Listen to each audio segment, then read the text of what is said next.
High, কেমন আছো? আমি বিউটি তোমাদের সাথে চলে আসলাম বক বক করতে নতুন একটা ভিডিও নিয়ে। দেখো, আজকে আমি বানাচ্ছি আলুর বড়া, এক কথা চপও বলতে পারো।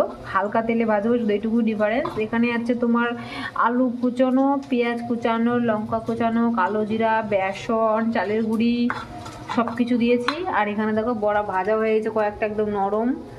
আর কিছুটা আছে মচমচা। দু রকমের হবে, আমি নরম খেতে ভালোবাসি, আমার বড় মচমচা, তাই দু রকমের ভাজবো। এখানে দেখো পকোড়া ভাজা একদম সেই। আমি একটু কম তেল দিই, এই কারণেই খাই। বেশি তেল না আমার একদম ভালো লাগে না। দেখো, খাওয়াটা নিজের রুচি মতো, যার যেটা খেতে ভালো লাগে। তো এখন একদম সে করে লাল লাল করে ভেজে নেবো আমি বড়াগুলো সুন্দর করে।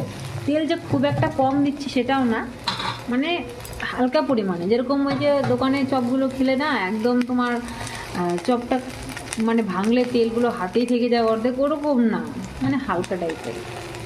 তবু তেল তো থাকবেই। তো এরকম মচমচা বড়া আর হচ্ছে গরম গরম ভাত, তার সাথে মাছের ঝোল, দারুণ জমে যাবে। তো চলো, খাবার সময় তোমাদের সাথে আবার দেখা হচ্ছে। আমার বড়াগুলো তোমাদের কেমন লাগলো অবশ্যই জানিও।